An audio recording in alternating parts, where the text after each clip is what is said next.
बूढ़ी औरत जो हमेशा पाठ पूजा और भक्ति में लगी रहती थी। उसका ध्यान हमेशा भगवान से ही जुड़ा रहता था। वह एक गांव में रहती थी जहां पर वह अपना गुजारा लोगों के बर्तन धो के, उनके घरों की साफ सफाई करके किया करती थी। वह जब भी अपने काम से थोड़ा भी समय निकालती तो अपना सारा समय ईश्वर को ही देती थी।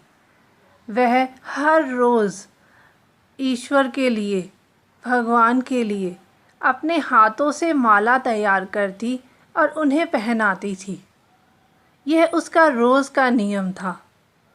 एक रात भगवान उसके सपने में आए और भगवान ने उससे कहा कि वह कल अपना सारा सामान लेकर इस गांव को छोड़कर चली जाए, क्योंकि यहाँ बहुत भारी प्रलय आने वाला है। और उसकी इस भक्ति पाठ पूजा को देखकर लोग उसका बहुत मजाक भी उड़ाया करते थे। वह सोचते थे ये तो बिल्कुल पागल है, बावली है, जब देखो बस एक ही काम करती रहती है, सुबह शाम बस भगवान को माला पहनाना और उसी में ही डूबे रहना। वह उसको बिल्कुल भी अहमियत नहीं देते थे। इसी वजह से जब उसने अपने सपने की बात सुबह लोगों को बताई और उन्हें भी गांव छोड़ने के लिए कहा, तो किसी ने भी उस पर भरोसा नहीं किया। कोई भी उसके साथ चलने के लिए तैयार नहीं हुआ। परंतु वह तो एक सच्ची भक्त थी। वह ईश्वर की आज्ञा को कैसे टाल सकती थी। उसने अपना सारा सामान इकट्ठा किया और गांव छोड़ने का निर्णय ले लिया।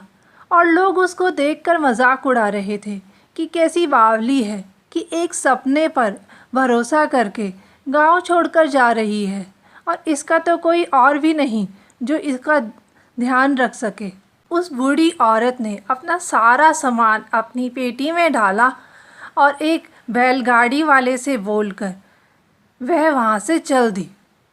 अभी वह गांव की सीमा तक पहुँची ही थी कि फिर से भगवान जी उसके पास आए और बोले कि ये क्या, तू वो सुई जिससे मेरे लिए माला बनाया करती थी वो तो वहीं छोड़ आई, जा उसे लेकर आ।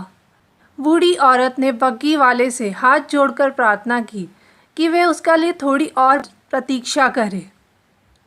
और वह भागती दौड़ती वह सुई लेने के लिए गई। गांव वाले ये देखकर उसका और मजाक उड़ाने लगे।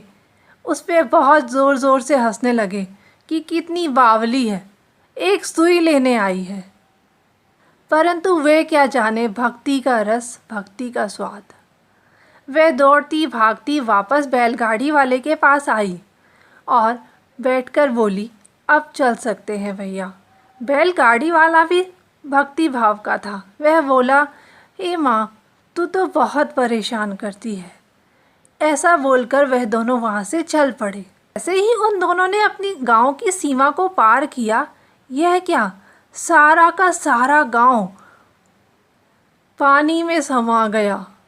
सब के सब लोग ढह गए और कुछ न बचा। बचे तो सिर्फ वही दो, एक बूढ़ी माँ और एक वह बैलगाड़ी वाला जिसने उस बूढ़ी माँ की मदद की थी। तो देखा इस कहानी में किस तरह एक भगवान ने एक भक्त की रक्षा की।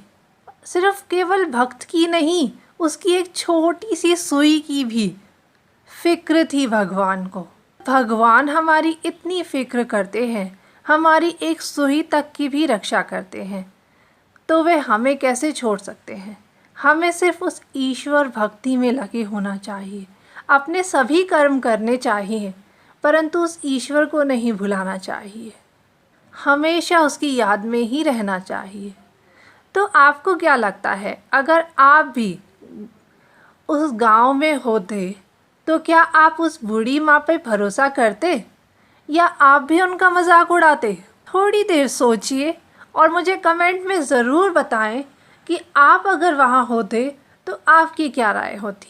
क्या आप भी तुरंत गांव छोड़ने के लिए तैयार हो जाते या उस बूढ़ी माँ का मजाक उड़ाते? कहानी पसंद आई हो तो उसे सब्सक्राइब करें और कमेंट बॉक्स में मुझे ज़रूर बताएं कि आप क्या करते। Thank you.